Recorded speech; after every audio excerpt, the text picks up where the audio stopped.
चलो बच्चों, आज हम लोग नया टॉपिक स्टार्ट करते हैं, इलेक्ट्रिक फील्ड का कॉन्सेप्ट। चूँकि आपको कूलम्स लॉ मैंने हर वैरायटी के क्वेश्चंस उसमें करा दिए थे, और आप किसी भी किताब से ऐसी 12वां सॉल्व करें, एलएन के मॉड्यूल सॉल्व करें, या किसी भी कोचिंग के इंस्टीट्यूट के सॉल्व करते हैं अगर मॉड्यूल, तो आप आसानी से क्वेश्चन कर सकते हैं और हर वेराइटी के प्रॉब्लम्स उसमें आपको मिलेंगे। आज हम लोग नए कॉन्सेप्ट को स्टार्ट करते हैं, इलेक्ट्रिक फील्ड का कॉन्सेप्ट क्या है, ये इलेक्ट्रिक फील्ड को कैसे रिप्रेजेंट करते हैं, इस पर डिस्कशन करते हैं आज। चलिए देखते हैं बेसिकली होता क्या है बेटा। अभी आपने ये पढ़ा, अच्छा इस तरह की इलेक्ट्रिक फील्ड, आपका नया कॉन्सेप्ट आज का इलेक्ट्रिक फील्ड। देखिए क्या है इलेक्ट्रिक फील्ड। इलेक्ट्रिक फील्ड, ठीक, इस तरह की फील्ड हम कुल 3 पढ़ेंगे अपने पूरे सिलेबस में। एक तो इलेक्ट्रिक फील्ड, क्लास 11th आपने पढ़ा होगा ग्रेविटेशनल फील्ड, और आपका अगला है मैग्नेटिक फील्ड। तो 3 तरह की फील्ड के बारे में पढ़ना है, और फील्ड लाइंस होती हैं, उनकी प्रॉपर्टीज होती हैं। प्रॉपर्टीज आपको याद रखना है, ठीक है। और कुछ ऐसे जो जैसे रिंग है, आपका इनफाइनाइट वायर है, सेमी इनफाइनाइट वायर है, क्वार्टर रिंग है, हाफ रिंग है, इससे आपको एक्सिस पे और इसके सेंटर पे कैलकुलेट करना होगा इलेक्ट्रिक फील्ड। और फिर इसका नेक्स्ट जो पार्ट होगा वो गॉस थ्योरम का पार्ट होगा, ठीक है। तो हम लोग इलेक्ट्रिक फील्ड के कॉन्सेप्ट को स्टार्ट करते हैं आज। सबसे पहली चीज़ अभी आपने पढ़ा कि 2 चार्जेज के बीच में फोर्स लगता है, और फोर्स की वैल्यूज़ कितनी होती है। मान लीजिए चार्ज Q है या Q1 है, ये Q2 है, इसके बीच की डिस्टेंस R है। तो कूलम्स लॉ में आपको बताया गया K Q1 Q2 upon R², ठीक। ये तो फोर्स कैलकुलेट के लिए फॉर्मूला था। लेकिन Coulomb's law does not provide the mechanism how the 2 charges are interacting to each other. किस तरह से चार्जेस पर फोर्स लगता है या बॉडीज पे फोर्स लगता है, उसका कोई मैकेनिज्म कूलम्स लॉ नहीं बताता है। जैसे आपने केमिस्ट्री में पढ़ा होगा, अगर A कोई रिएक्टेंट है, B है, तो इसका अगर प्रोडक्ट C आता है, तो आपने इस बीच में A और B जो रिएक्टेंट है, इससे जो C बनता है, इस बीच में कई सारे स्टेप्स पड़े होंगे। स्टेप 1 मैकेनिज्म आपने केमिस्ट्री में पढ़ा होगा, स्टेप 2, फिर स्टेप 3, फिर उसके बाद फाइनली ये प्रोडक्ट आपका बनता है। उसी तरह से ये चार्जेस जो है के बीच में जो फोर्स लगता है वो डायरेक्टली नहीं लगता है। इलेक्ट्रिक फील्ड का concept basically, the concept of electric field provide the mechanism how the forces are interacting between the 2 charges. It is 2 step process. Electric field का कॉन्सेप्ट ये कहता है कि ये 2 स्टेप प्रोसेस है। पहला स्टेप क्या है, first a charge creates it's own field, ठीक। पहले स्टेप में क्या करता है, charge create its own field, ठीक। मान लीजिए इस इलेक्ट्रिक फील्ड को हम स्फीयर ऑफ इन्फ्लुएंस भी कहते हैं। मान लीजिए कोई चार्ज है, कैपिटल Q मान लेते हैं, तो पहले ये चार्ज अपना एक फील्ड क्रिएट करता है।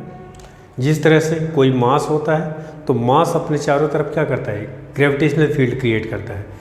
मैग्नेट जो होता है वो अपने चारों तरफ क्या होता है, मैग्नेटिक फील्ड क्रिएट करता है। उसी तरह से चार्ज जो होता है अपने चारों तरफ एक फील्ड क्रिएट करता है, जिसको हम लोग क्या कहते हैं, इलेक्ट्रिक फील्ड। तो क्या कह रहा है, it is the force between 2 charges is 2 step process. In first step a charge creates it's own field, और सेकेंड स्टेप में ये कहता है if any other charge placed in that field. मान लीजिए ये जो गिवन चार्ज है, इसका फील्ड ये है, मतलब इतनी दूरी तक ये फोर्स अप्लाई कर रहा है। ये 3D में है, ये ध्यान रखिएगा, सेंटर मान लेते हैं यहाँ पे, ठीक है। तो अगर ये चार्ज मान लीजिए ये एक चार्ज है, पॉइंट चार्ज है, तो इससे R यूनिट डिस्टेंस इधर, R इधर, R इधर और R इधर। वैसे भी आपने कूलम्स लॉ में पढ़ा है, अगर मान लीजिए R टेंड्स टू इन्फिनिटी हो जाए, तो F टेंड्स टू क्या हो जाएगा, 0। जैसे जैसे R बढ़ेगा फोर्स क्या होगा, 0 हो जाएगा। इसका मतलब किसी चार्ज से एक पर्टिकुलर डिस्टेंस तक ही दूसरे चार्ज पर फोर्स लगेगा। उस पर्टिकुलर डिस्टेंस को 3D में हम क्या कहते हैं, इलेक्ट्रिक फील्ड। तो electric field is the region around any charge in which other charge experiences force. तो ये मान लीजिए चार्ज है, तो चार्ज यहाँ बेसिकली बेटा दो तरह का मानते हैं हम लोग। एक होता है सोर्स चार्ज, चार्ज को आप कह सकते हो दो तरह का, सोर्स चार्ज और दूसरा होता है टेस्ट चार्ज। ठीक है, जैसे मान लीजिए आपको बुखार है, फीवर है, तो आप क्या करते हैं, या आप थर्मामीटर ले आते हैं और अपने मुंह में या आर्मपिट के नीचे लगा लेते हैं, तो आपका टेम्परेचर पता चल जाता है। तो एक तरह से आप ये कह सकते हैं कि जो थर्मामीटर है दैट इज़ टेस्टर। क्या टेस्ट करता हो, आपकी बॉडी का टेम्परेचर। उसी तरह से जो ये टेस्ट चार्ज है, बेसिकली कहीं पर अगर मुझे इलेक्ट्रिक फील्ड पता करना है कि यहाँ पे इलेक्ट्रिक फील्ड है कि नहीं, तो वहाँ पे हम क्या रखते हैं, टेस्ट चार्ज। और टेस्ट चार्ज के बारे में कुछ एक चीज़ें और आपको बताते हैं। टेस्ट चार्ज हमेशा क्या होता है, इसका नेचर पॉजिटिव, पहली चीज़। जनरली इसको हम लोग Q0 से रिप्रेजेंट करते हैं, और Q0 के बारे में अंडरस्टूड होता है Q0 टेंस टू ज़ीरो, मतलब इसका खुद का अपना मैग्नीट्यूड क्या होता है, लगभग ज़ीरो होता है, इसका अपना कोई इलेक्ट्रिक फील्ड नहीं होता है। तो टेस्ट चार्ज के बारे में ध्यान रखिएगा, ये पॉजिटिव नेचर का होता है और its magnitude is tends to zero. ठीक, और सोर्स चार्ज क्या होता है, ऐसा चार्ज जिसका मैग्नीट्यूड ज़्यादा है और आप ये कह सकते हैं कि जिसका फील्ड हमें स्टडी करना है। तो मान लीजिए अपना चार्ज Q था, जिसको हम लोग क्या मान रहे हैं, ये सोर्स चार्ज है। ठीक, तो सोर्स चार्ज के चारों तरफ का वह रीजन, अच्छा ये क्या चीज़ है, सर्कल है कि स्फेयर है, दैट इज स्फेयर। इसीलिए इलेक्ट्रिक फील्ड को हम लोग और क्या कहते हैं, स्फेयर ऑफ इन्फ्लुएंस। तो ये आपका स्फेयर ऑफ इन्फ्लुएंस है।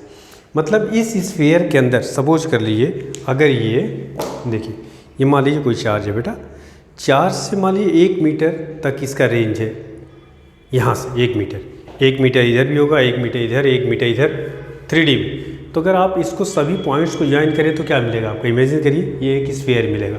इसीलिए इलेक्ट्रिक फील्ड को और क्या कहते हैं, स्फेयर ऑफ इन्फ्लुएंस। तो इस चार्ज के चारों तरफ का वह रीजन जिसमें अगर कोई दूसरा चार्ज हम रखें तो उस चार्ज पर यह फील्ड फोर्स लगाए, तो उसको हम क्या कहते हैं, इलेक्ट्रिक फील्ड। तो मान लीजिए टेस्ट चार्ज को किससे रिप्रेजेंट करते हैं, Q0। अगर Q0 को मैं यहाँ रख दूँ तो यह फील्ड के बाहर है, तो इसमें फोर्स लगेगा नहीं। इसी पॉइंट को हम लोग क्या कहते हैं, इन्फाइनाइट। किसी भी चार्ज से कि फील्ड के बाहर का पॉइंट क्या होता है, इन्फिनिटिव। इसी को हम लोग लिखते हैं R टेंस टू इन्फिनिटिव। लेकिन अगर इस टेस्ट चार्ज को यहाँ रखें तो इसमें फोर्स लगेगा। इसका मतलब यह टेस्ट चार्ज इस सोर्स चार्ज के फील्ड के अंदर है।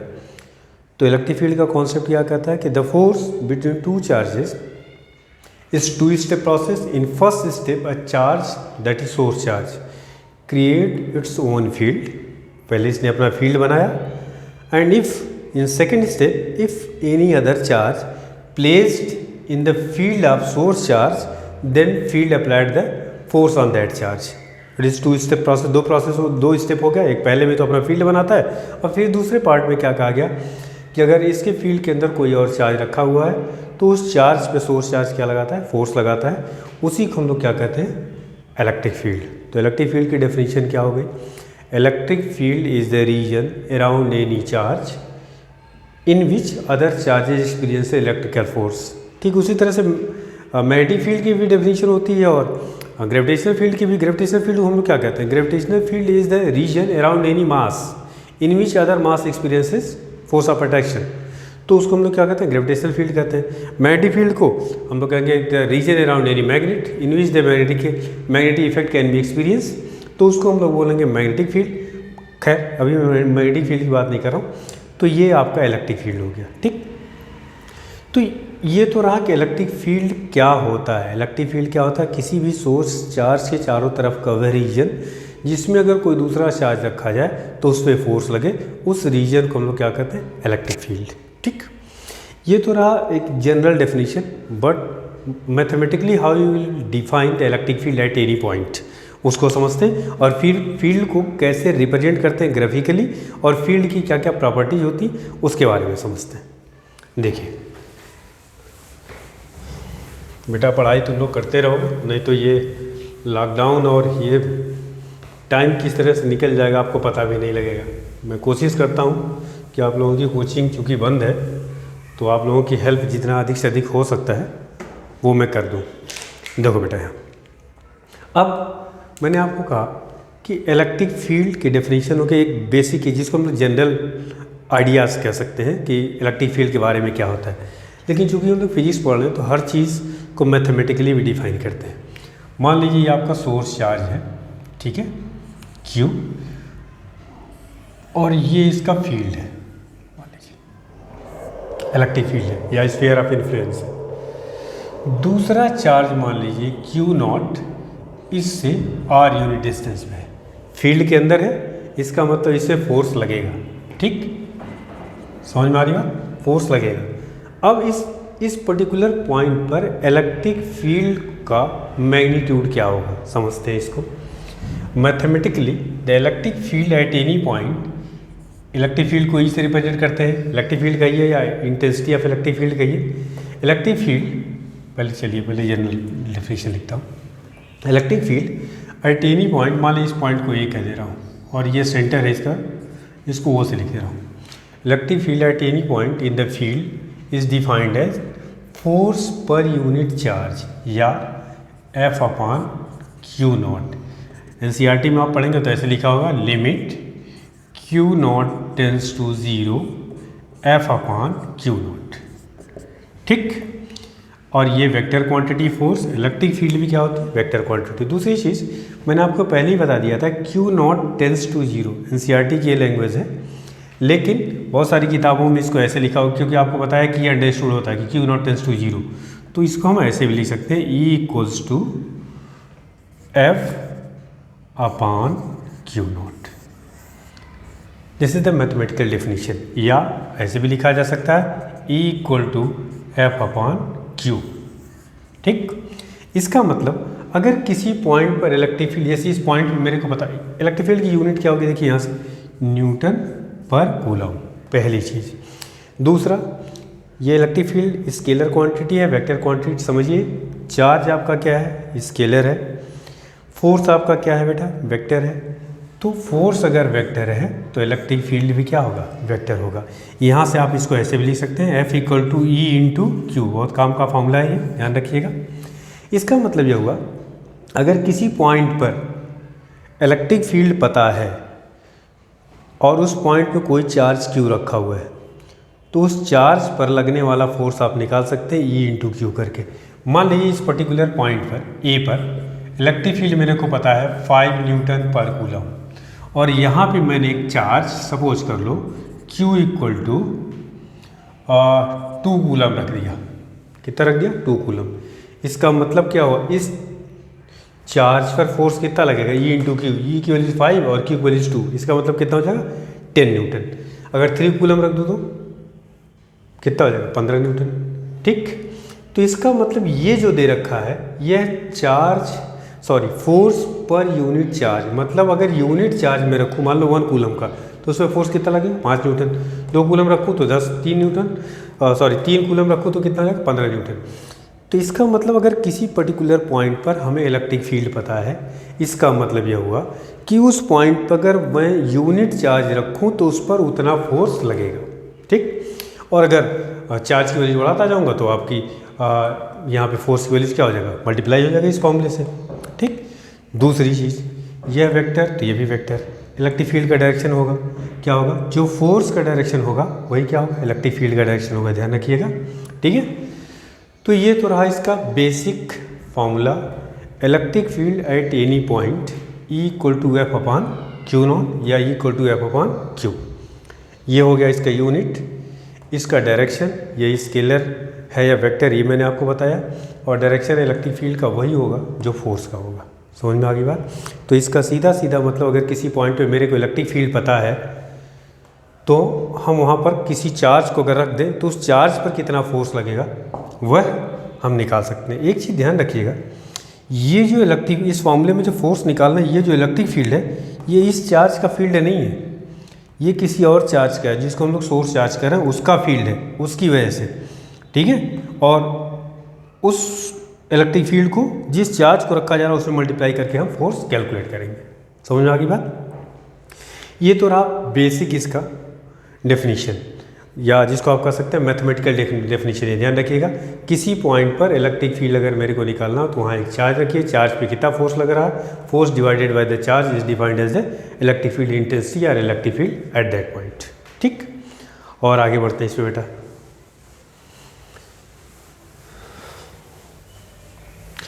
इलेक्ट्रिक फील्ड को बेसिकली किसी भी पॉइंट पे, ये तो रहा मैथमेटिकली मैंने आपको बता दिया कि इलेक्ट्रिक फील्ड की वैल्यूज़ अगर कहीं पे दे रखी है, जैसे ई की वैल्यूज़ दे रखी है, ई इक्वल टू 5 न्यूटन पर कूलम, अभी मैंने लिखा था। मान लीजिए जहाँ पे मैं खड़ा हूँ इस पॉइंट पर दिया हो कि इलेक्ट्रिक फील्ड 5 न्यूटन पर कूलम है।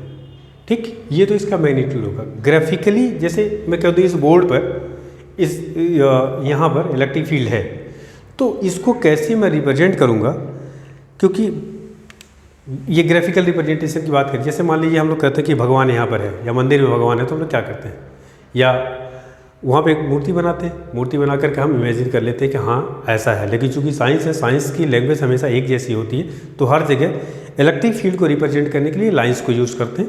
और इलेक्ट्रिक लाइन्स कैसे ड्रॉ करते हैं, अब एक चीज़ ध्यान रखिएगा, इलेक्ट्रिक लाइन्स को, जिसको हम लोग कहते हैं electric line of force, electric lines of force. ठीक, समझिए इसको। पहली चीज, इलेक्ट्रिक फील्ड जो होती है, इलेक्ट्रिक फील्ड को ग्राफिकली ग्राफ पे हम लोग कैसे रिप्रेजेंट करते हैं, तो यह दो तरह की फील्ड होगी। एक तो यूनिफॉर्म इलेक्ट्रिक फील्ड, दूसरा non uniform electric field. Uniform electric field और दूसरा नॉन यूनिफॉर्म इलेक्ट्रिक फील्ड। ठीक है, यूनिफॉर्म इलेक्ट्रिक फील्ड का मतलब, पहले आपको बताया कि इलेक्ट्रिक फील्ड जो है वेक्टर क्वांटिटी है, तो वेक्टर क्वांटिटी का मतलब उसका डायरेक्शन और मैग्नीट्यूड। यूनिफॉर्म का मतलब दोनों चीज़ें, उसका मैग्नीट्यूड और डायरेक्शन क्या होना चाहिए, कांस्टेंट होना चाहिए। तो इलेक्ट्रिक फील्ड को बेसिकली हम लोग लाइन से रिप्रेजेंट करते हैं। क्यों लाइन से रिप्रेजेंट करते हैं, भैया आपको बताते हैं। फिलहाल आप समझिए कि ये आपका लाइन या कर्व से, ये मान लीजिए मैंने लाइन ड्रॉ कर दी, ध्यान रखिएगा, ये लाइन से जो एरो है आपको पता है कि वेक्टर क्वांटिटी की डायरेक्शन को रिप्रेजेंट करता है, और जो सेपरेशन है लाइंस के बीच का बेसिकली वो मैग्नीट्यूड को रिप्रेजेंट करता है। अगर सेपरेशन इक्वल है, जैसे कि यहाँ मैंने ड्रॉ किया है, और डायरेक्शन एक दूसरे के पैरेलल है, इसका मतलब डायरेक्शन भी कांस्टेंट है और मैग्नीट्यूड भी कांस्टेंट है, तो इसको हम लोग कहेंगे uniform electric field. Uniform electric field. ठीक है, अगर मान लीजिए मैं ऐसे इसको ड्रॉ कर दूँ, ये अब यहाँ पे क्या दिख रहा है आपको, ध्यान दीजिए, डायरेक्शन तो सेम है बट मैग्नीट्यूड क्या हो रहा है, वेरी कर रहा है। तो ये एग्जांपल किसका हो गया, नॉन यूनिफॉर्म का। एक चीज़ ध्यान रखिए, मैक्सिमम हम लोग को यूनिफॉर्म इलेक्ट्रिक फील्ड के बारे में ही पढ़ना है, फिलहाल आपको बताते हैं। दूसरा मान लीजिए, सपोज कर लीजिए मैंने ऐसे ड्रॉ कर दिया, ठीक है, ये हर पॉइंट पे डायरेक्शन ही बदल रहा है और मैग्नीट्यूड ही बदल रहा है, तो इसको भी हम क्या रखेंगे, नॉन यूनिफॉर्म। ठीक है, ये भी आपका होगा नॉन यूनिफॉर्म इलेक्ट्रिक फील्ड। तो हम लोग को ज़्यादा ज़रूरत पड़ेगी यूनिफॉर्म इलेक्ट्रिक फील्ड की। पहली चीज़ कि ये इलेक्ट्रिक फील्ड को ग्राफिकली ग्राफ पेपर पे रिप्रेजेंट, या मान लीजिए यहाँ पे मेरे को बनाना हो कि यहाँ इलेक्ट्रिक फील्ड है, तो बनाने के लिए मुझे कुछ तो कोई सिंबल लेना पड़ेगा, तो ये तरीका होता है। ठीक है, दूसरी चीज़, इलेक्ट्रिक फील्ड, इन्हीं को कहते हैं इलेक्ट्रिक फील्ड लाइंस या इलेक्ट्रिक लाइन ऑफ फोर्स। देखिए कैसे इलेक्ट्रिक लाइन ऑफ फोर्स को हम लोग ड्रॉ करते हैं। पहले electric line of force due to electric, पहला point, electric lines of force due to isolated point charge. ठीक, आइसोलेटेड का मतलब सिंगल चार्ज है। मान लीजिए ये आपका पॉजिटिव चार्ज है, ठीक है, पॉजिटिव चार्ज से अगर आपको इलेक्ट्रिक फील्ड लाइंस बनानी है, electric line of force, line of force का मतलब lines drawn in the direction of force is known as electric line of force. मान लीजिए पॉजिटिव चार्ज है, टेस्ट चार्ज आपको पता है कि ऑलरेडी क्या है, पॉजिटिव लेते हैं, तो ये इलेक्ट्रिक लाइन्स हम लोग ड्रॉ करते हैं बेसिकली किसी भी चार्ज के नज़दीक में हम एक टेस्ट चार्ज रखते हैं। अब टेस्ट चार्ज पे फोर्स का डायरेक्शन क्या होगा, इधर होगा, ठीक। यहाँ रखेंगे तो इधर होगा, यहाँ रखेंगे तो इधर होगा। मतलब इस टेस्ट चार्ज को मैं अगर यहाँ रख रहा हूँ तो इसमें फोर्स का डायरेक्शन किधर होगा, जो डायरेक्शन अभी आपको बताया कि E इक्वल टू यहाँ होता है F/Q, तो जो फोर्स का डायरेक्शन होगा वही फील्ड का डायरेक्शन होगा। तो पॉजिटिव चार्ज से हमेशा जो इलेक्ट्रिक फील्ड को हम लोग रिप्रेजेंट करते हैं आउटवर्ड लाइंस ड्रॉ करते हैं। इसको कहते हैं electric line of force originating from positive charge. समझ में आया क्यों बार की तरह बनाते हैं? क्योंकि जब यहाँ टेस्ट चार्ज रखेंगे तो टेस्ट चार्ज का किसका डायरेक्शन में, लाइंस किसके डायरेक्शन में ड्रॉ की गई, फोर्स के डायरेक्शन में। फोर्स किस पर, टेस्ट चार्ज पर। तो ये हमको बताया line of force drawn in the direction, lines drawn in the direction of force is known as electric line of force. तो ये आपका हो गया, यहाँ ऐसे हो गया, आप इधर बना सकते हैं। देखिए तो पॉजिटिव चार्ज इस तरह से ड्रॉ करते हैं। अब आप मान लीजिए नेगेटिव चार्ज ले लिया, आइसोलेटेड चार्ज नेगेटिव, तो यहाँ पे कैसी होंगी लाइंस, इधर होंगी ऐसे। समझ में आ रही बात? ठीक है, क्योंकि यहाँ जब टेस्ट चार्ज रखेंगे तो इसको क्या करेगा, अपनी तरफ अट्रैक्ट करेगा। तो इसलिए नेगेटिव चार्ज पे आपको याद क्या रखना है कि हमेशा electric line of force terminating on negative charge. Negative charge अगर दिया आइसोलेटेड तो उसकी तरफ electric line of force draw करेंगे, और अगर पॉजिटिव चार्ज है तो उससे बाहर निकलती हुई लाइन्स को ड्रॉ करेंगे। ठीक है, और देखिए सेकेंड कैटेगरी इसमें, ये तो मैंने आइसोलेटेड चार्ज का ड्रॉ किया था। अब मान लीजिए आपको ड्रॉ करना है सिस्टम ऑफ टू चार्जेस, दो चार्जेस है इस बार। ठीक है, तो दो चार्जेस पे आप फील्ड लाइंस कैसे ड्रॉ करेंगे। जैसे मान लीजिए ये आपके CBSE में ही पूछा जाता है बहुत, माइनस, थोड़ा छोटा बनाता हूँ, ये आपका माइनस चार्ज है और ये आपका प्लस चार्ज है। ठीक, मान लीजिए ये भी Q है और ये भी आपका Q है। दोनों का मैग्नीट्यूड क्या है, सेम है, बट नेचर क्या है, अपोजिट है, जिसको हम लोग आगे चल के कहेंगे इलेक्ट्रिक डाइपोल। तो यहाँ पर अभी आपको बताया, या इसको इधर प्लस कर लेता हूँ, इधर माइनस कर लेता हूँ, ड्रॉ करने में थोड़ा आसानी होगा। अभी आपको बताया पॉजिटिव से लाइंस निकलती हैं और नेगेटिव पे क्या होती है, टर्मिनेट होती है। तो पॉजिटिव से निकालिए और नेगेटिव से क्या करिए, टर्मिनेट कर दिया। ठीक है,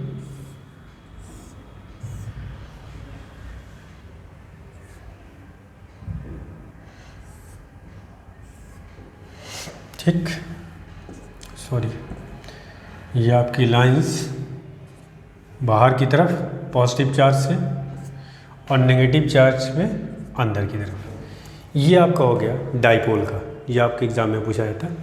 दूसरा मान लीजिए, सपोज कर लीजिए, इसको मिटाता हूँ बेटा, दो फिगर और कम से कम ड्रॉ कर दूँ।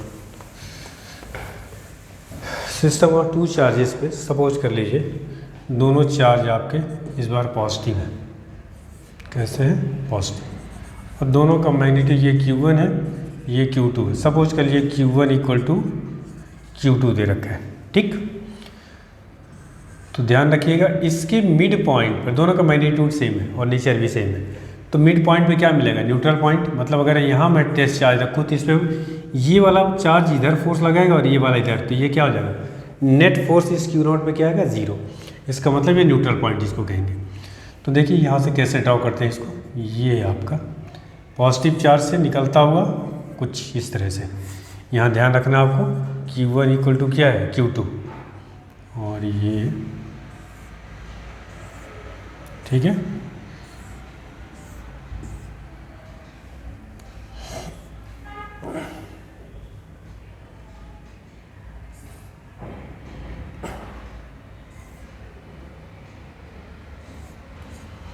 तो ये आपका हो गया पॉजिटिव चार्ज से। ठीक, एक चीज़ और ध्यान रखिएगा, यहाँ पे एक फॉर्मूला यहाँ का ज़रूरत पड़ती है आपको। ये न्यूट्रल पॉइंट है, इसका मतलब इधर अगर यह फोर्स F1 है और ये फोर्स क्या है आपका F2, यहाँ से दूरी इस केस में, ये तो चूँकि दोनों का मैग्नीट्यूड सेम था।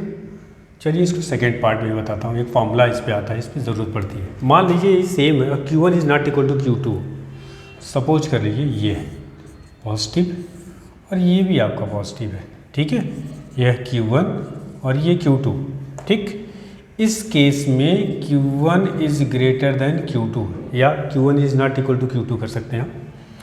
तो देखिए Q1 is greater than Q2 है, तो इसका मतलब Q1 का फील्ड क्या होगा, ज़्यादा दूर तक होगा, क्योंकि अभी आपने पढ़ा है E is proportional to F, ठीक, क्योंकि E इक्वल टू क्या, अभी आपने फॉर्मूला पढ़ा, देखिए E इक्वल्स टू आपने पढ़ा F अपान Q, या आप लिख सकते हैं E इज़ प्रोपोर्शनल टू क्या होगा F, और F is proportional to 1 upon R square. R बढ़ेगा तो क्या होगा, फील्ड कम होगा।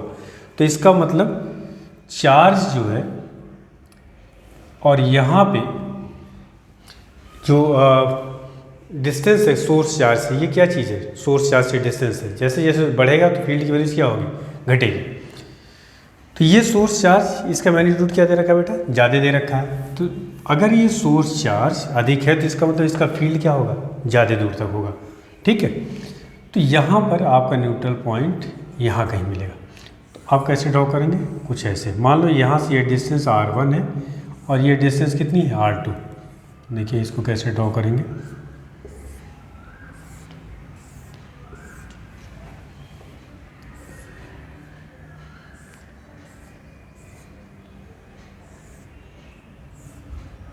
ठीक है, ये आपका हो गया लाइंस। अब अगर यह न्यूट्रल पॉइंट है, ये चार्ज यहाँ टेस्ट चार्ज रखो तो इधर फोर्स लगाएगा और यह चार्ज इस पे इधर फोर्स लगाएगा F2। तो F1 की वैल्यूज कितनी हो जाएगी, K Q1 into test charge Q0 upon R1 square, और F2 की वैल्यूज क्या हो जाएगी बेटा, F equal to K Q2 Q0 upon R2 square. चूँकि ये न्यूट्रल पॉइंट है, इसका मतलब नेट फोर्स क्या होगा, जीरो। तो F1 बराबर F2 कर दीजिए आप। तो F1 बराबर F2 जब आप करेंगे तो देखिए K कैंसिल हो जाएगा और ये आपका Q0 कैंसिल हो जाएगा। तो Q1 upon R1 square equal to क्या आएगा, Q2 अपान R2 स्क्वायर, या आप इसको लिख सकते हैं Q1 upon Q2 equal to R1 upon R2 whole square. मतलब क्या हुआ, Q1 is directly proportional to R1, मतलब अगर मैग्नीट्यूड ज़्यादा होगा तो न्यूट्रल पॉइंट क्या होगा, उससे ज़्यादा दूर पर होगा, ठीक है। तो ये आपका system of two charges electric field lines कैसे ड्रॉ करते हैं, ये रहा आपका। थर्ड देखिए कैसे ड्रॉ करते हैं, एक कैटेगरी और आपको बताता हूँ, field lines due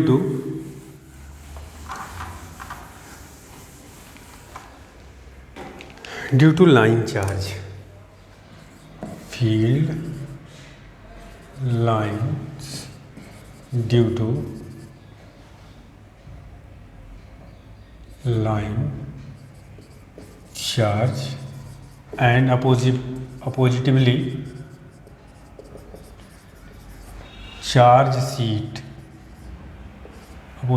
charge seat.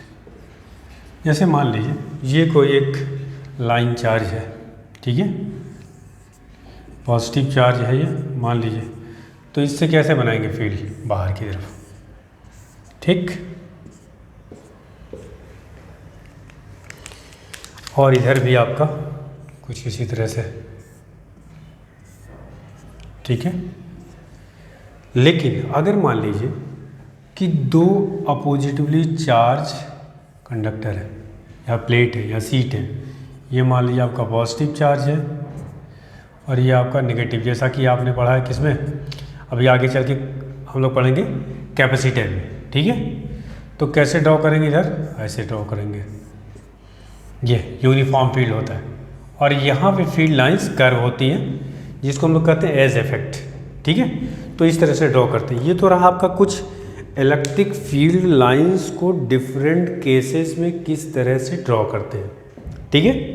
तो ये तो लाइंस ऑफ फोर्स रही। अब इसकी इलेक्ट्रिक लाइंस की कुछ प्रॉपर्टीज़ को समझते हैं। प्रॉपर्टी आपको याद होनी चाहिए और चाहे तो नोट कर सकते हैं या हर बुक्स में दिए होते हैं, आप उसको समझने की कोशिश, अभी जो आपको बताया गया है उसी को एक तरह समझना है। देखिए क्या बेटा, पहली प्रॉपर्टी बोलते जाता हूँ, अगर आप चाहें तो लिख सकते हैं और समझा देता हूँ। पहली प्रॉपर्टी क्या कहती है कि electric lines originate from positive charge and terminate on negative charge. ठीक, मतलब पॉजिटिव चार्ज से निकलती हैं लाइंस और नेगेटिव चार्ज पे जाकर के ख़त्म होती हैं, और अभी आपको बताया भी है। नेक्स्ट है property tangent drawn at any point on the line of curve या line of electric line of force. जैसे मान लीजिए इलेक्ट्रिक लाइंस ड्रॉ की गई है, तो किसी भी पॉइंट पर अगर मुझे इलेक्ट्रिक फील्ड का डायरेक्शन चाहिए तो हम क्या करते हैं, इसमें टेंजेंट ड्रॉ करते हैं and the tangent represents the direction of electric field और फोर्स एट दैट पॉइंट। क्या बात समझ में आ गई? क्या बताया? Tangent drawn at any point on the line of force represents the direction of electric field at that point. ठीक है। दूसरी चीज़, नेक्स्ट प्रॉपर्टी आपका क्या है कि electric line of force never intersect. पहली चीज़ ध्यान रखिएगा, जैसे ये मान लीजिए दो लाइंस हैं और ये इंटरसेक्ट कर रही है, मान लीजिए आपने ड्रॉ कर दिया, आपको क्या बताया कि लाइन ऑफ फोर्स कभी भी इंटरसेक्ट नहीं करती। क्यों? क्योंकि अगर इंटरसेक्ट करेंगी तो पॉइंट ऑफ इंटरसेक्शन पे दो टेंजेंट पॉसिबल है। कौन कौन से देखिए इधर, देखो बेटा, यहाँ ड्रॉ करेंगे तो ये इधर आएगा और यहाँ ड्रॉ करेंगे तो इधर। ठीक, तो दो लाइंस दो डायरेक्शन पॉसिबल नहीं है। क्यों? क्योंकि जो भी, जैसे मान लीजिए ये है आपका एक चार्ज है Q1, एक चार्ज Q2, इस पॉइंट पर हमने टेस्ट चार्ज रखा, तो टेस्ट चार्ज पे ये किधर फोर्स लगाएगा, ये, और ये किधर लगाएगा, इधर। नेट इलेक्ट्रिक फील्ड किधर होगी, इस डायरेक्शन में। तो इसका मतलब डायरेक्शन तो एक ही होगा, नेट। तो ध्यान रखिए कि जो इलेक्ट्रिक, अभी आपको मैंने बताया किसी भी कोई कर्व है या इलेक्ट्रिक लाइन ऑफ फोर्स है, तो ये इलेक्ट्रिक लाइंस पे कहीं पे हम टेंजेंट अगर ड्रॉ करते हैं, टेंजेंट क्या रिप्रेजेंट करता है, नेट इलेक्ट्रिक फील्ड को रिप्रेजेंट करता है, ध्यान रखिएगा। तो यहाँ पर दो डायरेक्शन पॉसिबल, जो कि पॉसिबल नहीं है, तो इसीलिए कहते हैं कि electric line of force never intersect because at the point of intersection two tangent can be drawn and that represent the two direction of electric line of force which is not possible. समझ में आ गई बात?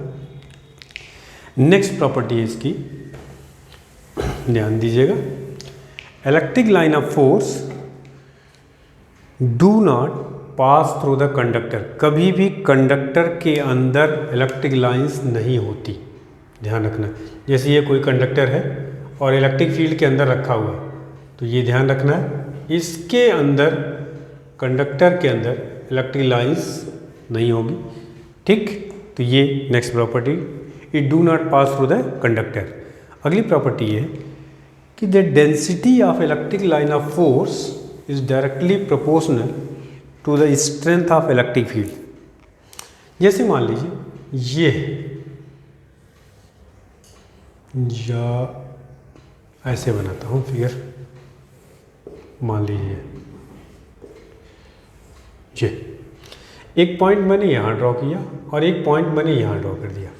ठीक, अब आप figure देख करके बताइए कि ए पॉइंट पर या बी पॉइंट पर इलेक्ट्रिक फील्ड की स्ट्रेंथ कहाँ पर ज़्यादा है, यहाँ पे। क्यों? क्योंकि यहाँ पे जो डेंसिटी है इलेक्ट्रिक लाइंस की वह बी के कंपेरेटिवली क्या है, ज़्यादा है। तो प्रॉपर्टी क्या है, द डेंसिटी, या कह सकते हैं आप crowded lines represent the stronger field. और उसी तरह से आप, या दूसरे लैंग्वेज में क्या कर सकते हैं, इलेक्ट्रिक जो लाइंस हैं जहाँ पर ज़्यादा डेंस होंगी वहाँ पे फील्ड क्या होगी, स्ट्रांग होगी, और जहाँ पर आपका कम डेंसिटी होगी वहाँ पे क्या होगा, वीकर फील्ड होगी। ठीक, नेक्स्ट देखिए क्या है, इलेक्ट्रिक लाइंस जो होती हैं they are continuous curve. Continuous का मतलब अगर लाइंस ऐसे हैं ए पॉइंट से बी तक, तो ये कंटिन्यूअस होगा। कंटिन्यूअस का मतलब अगर यहाँ पेन आप रखते हैं तो यहाँ से यहाँ पर आपका पेन उठाने की ज़रूरत नहीं पड़ेगी। ऐसा नहीं कि बीच में ब्रेक हो, there is no break between two points, they are continuous curve. ठीक, नेक्स्ट प्रॉपर्टी क्या है कि electric lines are not forming close loop. जबकि ध्यान रखिए magnetic lines close loop form करती हैं। इलेक्ट्रिक फील्ड लाइंस जो होती हैं वो कभी भी ऐसा नहीं है, ये मान लीजिए ये क्लोज लूप है, क्लोज लूप कभी भी electric field lines close loop form नहीं करती हैं। जबकि ध्यान रखिएगा इंड्यूस्ड इलेक्ट्रिक फील्ड जो होती है, induced electric field they form close loop. ये आपको आएगा इंड्यूस्ड इलेक्ट्रिक फील्ड किस चैप्टर में आएगा, EMI में, इलेक्ट्रोमैग्नेटिक इंडक्शन वाले चैप्टर में आएगा, तो वहाँ मैं आपको बताऊँगा कि इंड्यूस्ड इलेक्ट्रिक फील्ड जो होता है वह क्लोज लूप फॉर्म करती हैं, लेकिन बहुत कम आपको पढ़ना है। तो इलेक्ट्रिक फील्ड जो होता है वह क्लोज लूप फॉर्म नहीं करती हैं। नेक्स्ट प्रॉपर्टी क्या, electric field lines are imaginary curve, ये इमेजिनरी होती हैं, लेकिन किसको ये रिप्रेजेंट करती है, इलेक्ट्रिक फील्ड को। तो इलेक्ट्रिक फील्ड को जो रिप्रेजेंट करती है, इलेक्ट्रिक फील्ड इज क्या होता है, रियल, बट द लाइंस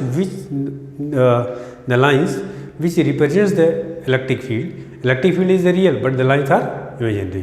तो ये कुछ प्रॉपर्टी है जो आपको याद होनी चाहिए। लाइंस कैसे ड्रॉ करते हैं ये मैंने आपको बता दिया, और आइसोलेटेड सिंगल चार्ज से कैसे ड्रॉ करेंगे, पेयर ऑफ चार्ज से कैसे ड्रॉ करेंगे, आप अपोजिटिवली चार्ज सीट है उससे कैसे ड्रॉ करेंगे, डाइपोल से कैसे ड्रॉ करेंगे, ये सारी चीज़ें आपको मैंने बता दी। तो इलेक्ट्रिक फील्ड के बारे में इतनी चीज़ें आपको पता होनी चाहिए, ठीक है। चलिए आगे बढ़ते हैं। अब मैंने आपको इलेक्ट्रिक फील्ड का बेसिक फार्मूला बताया था कि E इक्वल्स टू क्या होता है बेटा, F/Q या Q नॉट, ठीक, न्यूटन पर कूलम। इसके बाद पहला जो फॉर्मूला आता है, सबसे काम का, सबसे ज़्यादा यूज़ होगा, पहला formula, electric field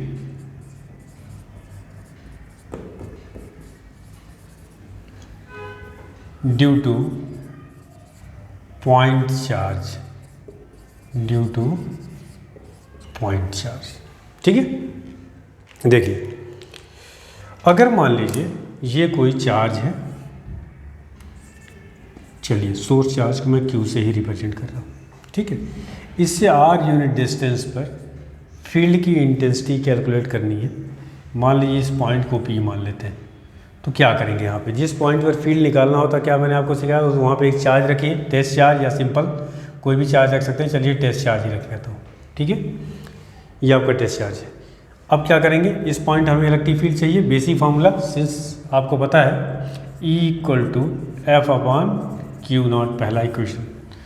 force calculate करिए इसके बीच में, F इक्वल्स टू क्या आएगा, Q नॉट अपॉन R², ये हो गया इक्वेशन 2।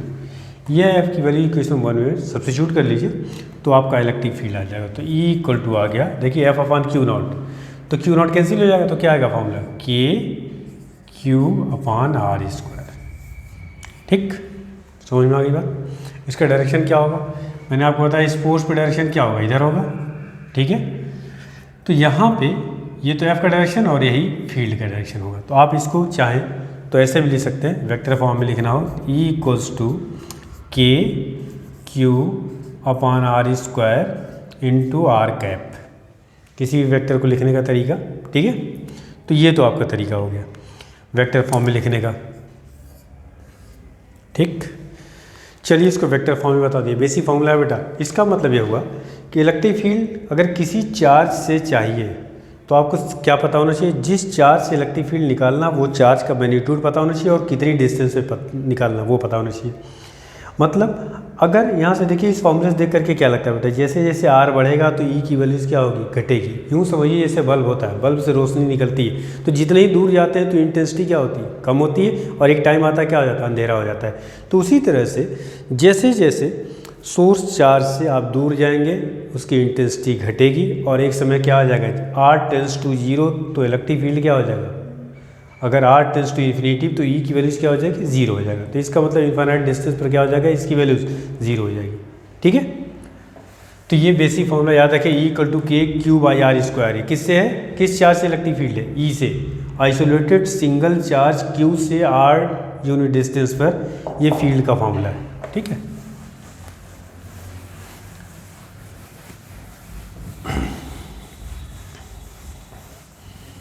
चलिए आगे बढ़ते हैं बेटा। इसमें अगर मान लीजिए इसको मुझे वेक्टर फॉर्म में निकालना हो तो देखिए क्या है, वेक्टर फॉर्म में भी आपको थोड़ा समझा देता हूँ, कभी कभी कॉम्पिटिटिव क्वेश्चंस में आ जाता है।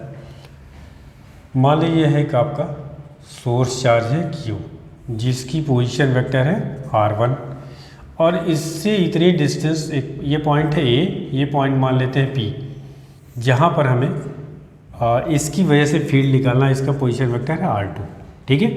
तो यहाँ से R इक्वल टू क्या आ जाएगा, देखिए R2 माइनस R1, ये आपको बता चुका हूँ, ट्रायंगल ला लगाएंगे तो ये आपका R1 है, ये R2 है, तो ये इधर हो जाएगा, ये इलेक्ट्रिक फील्ड का डायरेक्शन हो जाएगा। समझ में आ गई बात। तो E इक्वल टू क्या लिखेंगे, K Q upon mod of vector R square into R cap, या अभी आपको ये बताया गया, या इसको लिख सकते हैं K Q, R की वैल्यूज कितनी है, इसको लिख सकते हैं R वेक्टर का क्यूब इंटू वेक्टर R, और वेक्टर R का मतलब क्या है, K Q। आपको पता है कि A कैप इक्वल टू क्या होता है, vector A upon mod of vector A, तो ये यूज़ किया R cap equal to vector R upon mod of vector R, तो K वेक्टर R का क्यूब, और यहाँ क्या लिख सकते हैं R2 माइनस R1, ठीक है, सॉरी ये आपका हो गया। या इसको और सिंप्लीफाइड फॉर्म में लिख सकते हैं E equal to K Q R2 minus R1 upon R2 minus R1 vector का मॉड का क्यूब। तो ध्यान क्या रखना है अगर वेक्टर फॉर्म का सवाल है, इस फिगर से देखिए, जिस पॉइंट पर इलेक्ट्रिक फील्ड कैलकुलेट करना है उसको मान लीजिए वेक्टर R2, और जो सोर्स चार्ज का लोकेशन है उसको मान लीजिए R1, ठीक। और उसके बाद R1 और R2 आपको पता है, तो R2 माइनस R1 निकाल लीजिए, Q आपको चार्ज गिवन ही होगा, यहाँ पर आप पुट कर लेंगे। लेकिन ध्यान रखना क्या है कि अगर यह चार्ज जब भी इस फॉर्मूले को यूज़ करेंगे तो Q को उसके साइन के साथ रखेंगे, मतलब Q अगर नेगेटिव चार्ज है तो Q की वैल्यू यहाँ नेगेटिव लेंगे, और अगर Q पॉजिटिव है तो इसको क्या लेंगे, पॉजिटिव लेंगे। तो Q should be placed with its sign, और फिर आप वेक्टर फॉर्म में E की वैल्यूज कैलकुलेट कर सकते हैं। मुझे लगता है बात समझ में आ गई बेटा आप लोगों को। चलिए आगे बढ़ते हैं इस पर। इसके बाद आपका आता है इसमें प्रिंसिपल ऑफ सुपरपोजिशन। देखिए क्या है, principal of superposition of electric field. ये तो आपको फॉर्मूला जो ये है आपका E equals to k Q upon R square, ये किस इलेक्ट्रिक फील्ड किसकी वजह से, एक सिंगल चार्ज से है। लेकिन ज़रूरी थोड़ी कि एक ही चार्ज रखा हो किसी पॉइंट पे, हो सकता है कि जैसे ये कमरा है आपका, जैसे सैकड़ों चार्ज हो, तो अगर इस लोकेशन पर उस सारे चार्जेज की वजह से मेरे को इलेक्ट्रिक फील्ड चाहिए तो निकालने का तरीका क्या हो, इसी को क्या कहते हैं, प्रिंसिपल ऑफ सुपरपोजिशन। मान लीजिए यह लोकेशन है पॉइंट P, जहाँ पर हमें बहुत सारे चार्जेस की वजह से इलेक्ट्रिक फील्ड निकालना है। मान लीजिए यह चार्ज Q1 है, यह चार्ज Q2 है, ये Q3 है, ये Q4 है, ठीक। इस डिस्टेंस को R1 मान लेता हूँ, इसको R2 मान लेता हूँ, इसको R3, इसको R4। तो क्या करेंगे, हमें सिंगल चार्ज से कितनी डिस्टेंस पर फील्ड चाहिए वो इस फॉर्मूले से निकाल सकते हैं। तो चार्ज मेरे को दिया हुआ है और ये डिस्टेंस दे रखा है जिस पॉइंट पर निकालना है, तो पहले इस चार्ज से फील्ड निकालेंगे, फिर इससे निकालेंगे, फिर इससे निकालेंगे, फिर इससे, और उसके बाद सबको क्या कर लेंगे, वेक्टरली ऐड कर लेंगे। इसी को कहते हैं principle of superposition. Principle of superposition state that the electric field at any point due to number of charges is equal to the vector sum of electric field due to individual charges at that point, ठीक है। तो देखिए कैसे निकालेंगे, तो net field जो आपका होगा E, सबको क्या कर लेंगे, E1 plus E2 plus E3 plus E4, ये ऐड कर लेंगे, नेट इलेक्ट्रिक फील्ड आ जाएगा। और इस पर देखिए जितने भी क्वेश्चंस आपके कूलम्स लॉ में कराए गए तो वो सारे क्वेश्चन रिपीट किए जा सकते हैं। जैसे मान लीजिए, देखिए एक दो क्वेश्चन बताता हूँ। सपोज कर लिए एक, जैसे मैंने ट्रायंगल का क्वेश्चन लिया था, तो ट्रायंगल का क्वेश्चन में क्या था, याद करिए, यहाँ पे मान लीजिए एक चार्ज है Q और एक चार्ज यहाँ पर Q। ये मान लीजिए आपका इक्विलेटरल ट्रायंगल है, R और R लेंथ सेम है। तो यहाँ पे मान लीजिए इस पॉइंट पर इलेक्ट्रिक फील्ड पूछा जाए due to these two charges, तो क्या करेंगे, इस चार्ज की वजह से फील्ड किधर होगा, इधर, इस चार्ज की वजह से फील्ड किधर होगा, हमेशा ये पॉजिटिव चार्ज है तो पॉजिटिव चार्ज से आपको किधर बताया था फील्ड, आउटवर्ड। नेगेटिव चार्ज होता है टूवर्ड्स नेगेटिव चार्ज। तो ये देखिए इसकी वैल्यूज कितनी हो जाएगी, E इक्वल टू के, ये आपका चार्ज है Q अपान R स्क्वायर है, ये भी कितना हो जाएगा, E बराबर के क्यू अपान आर स्क्वायर, दोनों से फील्ड निकल गया। इसके बीच की एंगल कितनी होती है, ये 60 है क्योंकि इक्विलेटरल ट्रायंगल है, समझ में आ गई बात। और इन दोनों का मैग्नीट्यूड सेम है और इनके बीच की एंगल कितनी है 60। तो नेट फील्ड आपको ऑलरेडी बता चुका हूँ वेक्टर में, ई इक्वल टू कितना होगा, net field E equals to क्या होता है, अगर ये दोनों का मैग्नीट्यूड सेम है तो K Q upon R square under root 3। अगर 90 डिग्री होता तो क्या पढ़ाया था, K Q upon R square into root 2, ठीक, ए रूट 2। अगर दोनों के बीच की एंगल 90 डिग्री है तो ए रूट 2 बताया था, 60 डिग्री है तो ए रूट 3 बताया था, 120 डिग्री है तो रिजल्टेड आर इक्वल टू क्या पढ़ाया गया था, ए। तो इसका मतलब ये है, जैसे अगला क्वेश्चन मैं आपको बताऊं, बहुत सारे क्वेश्चंस बनाए जा सकते हैं, मैं उसमें टाइम नहीं पास करना चाह रहा हूँ। जितने भी क्वेश्चंस आपके कूलम्ब लॉ मैंने कराए थे वो सारे क्वेश्चंस यहाँ पे फ्रेम किए जा सकते हैं सेम। देखो जैसे मान लो एक ये स्क्वायर है, देखिए तो मैं कुछ कराऊंगा नहीं, यहाँ पे मान लीजिए चार्ज क्यू है, यहाँ चार्ज क्यू है, यहाँ पे चार्ज क्यू, इस पॉइंट में मान लीजिए इलेक्ट्रिक फील्ड निकालना आपको। तो इस चार्ज की वजह से इलेक्ट्रिक फील्ड इधर, इस चार्ज की वजह से इलेक्ट्रिक फील्ड इधर और इस चार्ज की वजह से इधर। तो यहाँ मान लेते हैं E1, ये मान लेते हैं E2, ये मान लेते हैं E3। ये आपका मान लीजिए साइड आर दे रखा है, तो क्या E1, E2, E3 निकाल करके उसको वेक्टरली जोड़ नहीं सकते, बिल्कुल जोड़ सकते हैं। अगर आपको कूलम्ब लॉ वाले क्वेश्चंस आते हैं तो आप 100% इलेक्ट्रिक फील्ड के सारे क्वेश्चन सॉल्व कर सकते हैं, ठीक है। चलिए अब आगे बढ़ते हैं इस पर, क्वेश्चन अभी आपको कराएंगे कुछ। जो सबसे इम्पोर्टेंट फॉर्मूला था आपका सिंगल चार्ज से निकालना। नेक्स्ट जो आपका इसका कॉन्सेप्ट है electric field due to ring. अगला पार्ट है इलेक्ट्रिक फील्ड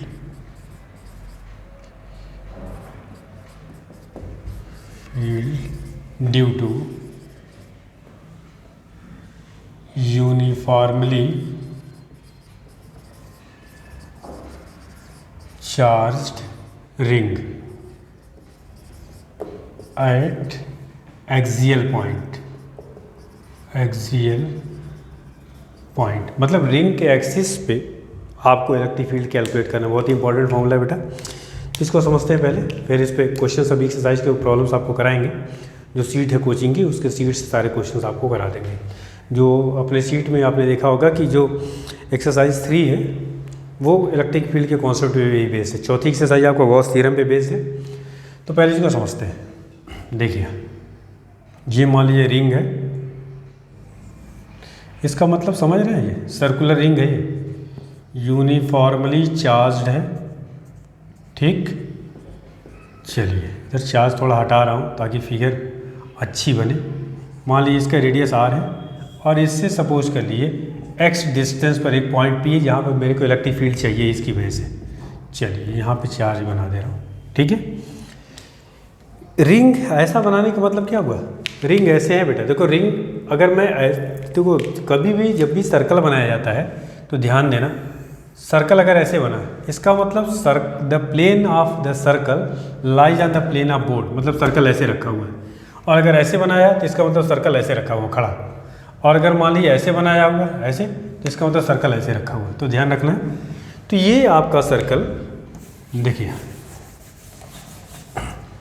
सर्कल ऐसे रखा हुआ बेटा, इसको समझो जरा इस तरह से। और सर्कल के सेंटर से x डिस्टेंस पर एक पॉइंट है P जहाँ पर अपने को इलेक्ट्रिक फील्ड चाहिए, ये पॉइंट है P, ठीक है। अब देखिए कैसे निकालेंगे। इस पर क्या दे रखा है, लेमडा दे रखा है, क्योंकि यूनिफॉर्मली चार्ज है तो यह लेमडा है, ठीक। यूनिफॉर्मली चार्ज, लेमडा को क्या कहते हैं याद है, बताइए।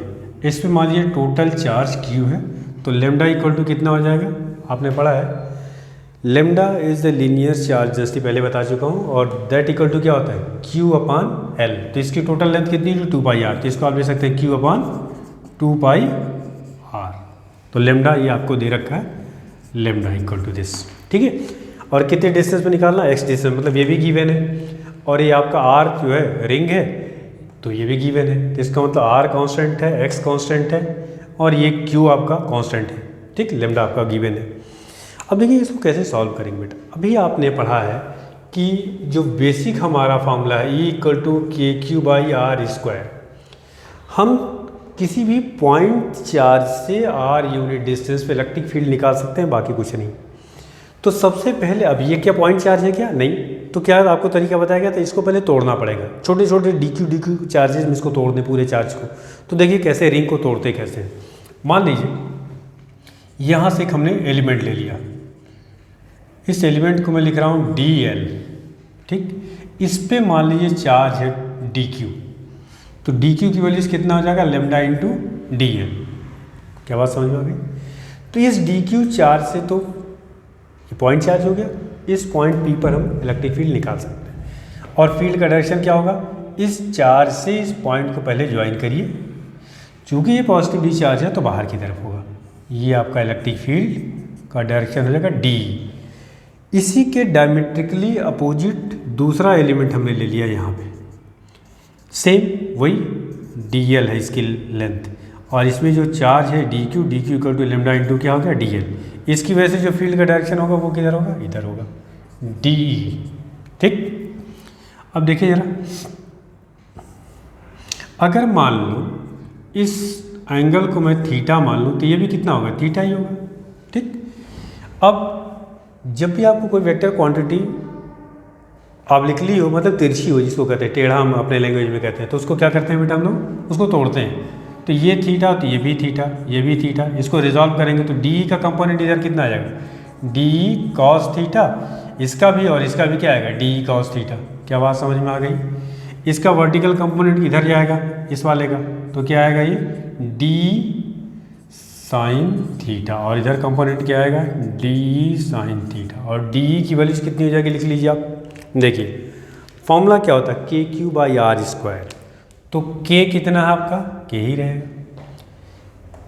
क्यू की वैल्यूज कितनी है, डी क्यू अपान ये डिस्टेंस कितनी है, देखिए ये एक्स है आपका, ये आर है, तो ये वाली हो जाएगी under root X square plus are square. तो इसका स्क्वायर करेंगे तो क्या आएगा बेटा, X square plus are square. ये हो गया इलेक्ट्रिक फील्ड। थोड़ा सा और इसको चेंज कर लें, डी क्यू को क्या लिख सकते हैं, देखिए यहाँ से लेमडा इंटू डी एल, तो ये हो जाएगा K lambda D L upon x square plus are square. कोई दिक्कत नहीं, ये तो डी निकल गया। अब एक चीज़ यहाँ से देखिए, ये कंपोनेंट और ये कंपोनेंट एक दूसरे को क्या कर देंगे, कैंसिल। सिर्फ बचेगा क्या, जितने भी एलिमेंट हैं उन सबके वर्टिकल कंपोनेंट कैंसिल होंगे, सिर्फ जुड़ेगा क्या, हॉरिजॉन्टल कंपोनेंट। इसका मतलब नेट इलेक्ट्रिक फील्ड जो होगा वो क्या होगा, इतना पहले आप नोट करिए बेटा, थोड़ा सा जगह बनाइए। चलो यहाँ net field E equal to integration of D E cos theta, इसी को तो हम इंटीग्रेट करेंगे। और आप ये वैल्यूज पुट कर लीजिए, तो देखिए क्या आएगा। और कॉस थीटा की वैल्यू यहाँ फिगर से देखिए क्या होगा, बेस अपान हाइपोटेन्यूज, मतलब X upon under root R square plus X square plus are square. तो डी की वैल्यूज हो गई K lambda D L upon x square plus are square. और कॉस थीटा की वैल्यूज हो गई, देखिए थीटा तो ये परपेंडिकुलर, ये बेस, ये हाइपोटेन्यूज, एक्स अपान कितना हो जाएगा, x square plus are square पे पावर 1/2, ठीक है। अब इस वैल्यूज़ को आप देखिए, इसमें वेरिएबल क्या है, k constant, lambda constant, x constant, r constant, ये सब कांस्टेंट है। वेरिएबल क्या है, डी एल। तो अगर इन सारे एलिमेंट्स को मैं जोड़ूंगा, मतलब सम ऑफ ऑल द एलिमेंट, तो क्या आएगा, 2πr आएगा। तो ये आप देखिए क्या आएगा, k lambda x upon x square plus are square power 3/2 integration of d l. तो इंटीग्रेशन ऑफ डी एल की वैल्यू कितनी आएगी, 2πr। चलिए इसको इधर देखते हैं, अलग कलर से लिखा जाए, थोड़ी जगह बना के। तो ये आपका हो गया ई इक्वल्स टू यहाँ से k lambda x upon x square plus are square पे पावर 3/2, और lambda integration of d l क्या आ जाएगा बेटा, 2πr। क्या बात समझ में आ गई, यहाँ तक कोई दिक्कत नहीं। लेमडा की वैल्यू यहाँ से पुट करिए, k x upon x square plus are square पे पावर 3/2। लेमडा की वैल्यूज क्या है, क्यू अपान 2πr इंटू ये क्या है आपका बेटा 2πr। देखो ये कैंसिल हो गया, तो आपका फॉर्मूला क्या है, E equals to k q x upon x square plus are square पे पावर 3/2, या के की वैल्यू रख सकते हैं आप यहाँ पे 1/4 पाई एप्सिलॉन नॉट। ये इसका फॉर्मूला है। क्या बात समझ में आ गई। एक चीज़ और यहाँ ध्यान दीजिए, अगर इस पे नोट करिए, इसको थोड़ी सी जगह बनाएं तो और आपको समझाते हैं इसके बारे में, है ना।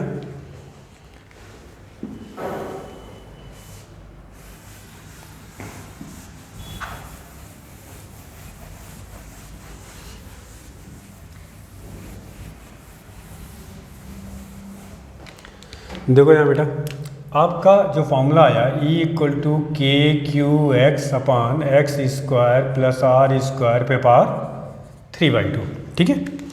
थोड़ा और समझते हैं इसके बारे में। देखो यहाँ, अगर x की वैल्यू 0 हो जाए, 0 होने का मतलब ये था ना बेटा आपका फिगर में x, अगर इसको कम करते करते 0 कर दे, मतलब पॉइंट कहाँ पे आ गया, सेंटर पर। तो सेंटर पे इलेक्ट्रिक फील्ड देखिए, x को 0 करेंगे तो ये कितना हो जाएगा, 0। इसका मतलब यह हुआ electric field E at centre कितना हो जाएगा, 0। तो ध्यान रखिएगा। ऐसा ही सेम डेरिवेशन आपको मैग्नेटिक फील्ड में आगे जब मैग्नेटिज्म आपको पढ़ाएंगे, magnetic field due to uniformly charge ring, वहाँ पे क्या होगा, चार्ज रिंग की जगह क्या आ जाएगा आपका, उसमें करंट फ्लो कर रही होगी, जिसको हम लोग क्या कहेंगे वहाँ पे, कॉइल, ठीक है।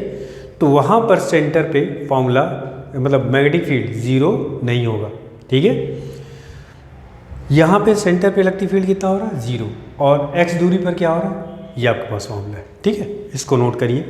अच्छा, इसमें एक चीज़ और पूछी जाती है, एक चीज़ यहाँ देखो, अगर x की वैल्यू मैं 0 कर रहा हूँ, अगर मान लीजिए इफ x इक्वल टू 0 तो e इक्वल टू क्या है, 0, और अगर इन्फिनिटी पे चार्ज से इन्फिनिट दूरी पे चले जाएं तो आपको बताया था इलेक्ट्रिक फील्ड क्या हो जाएगी, 0। दूसरा x इक्वल टू अगर इन्फिनिटिव है तो e इक्वल टू तब भी क्या है, 0। इसका मतलब सेंटर पर 0 और इन्फिनिटी पे 0, तो बीच में कहीं मैक्सिमम होगा।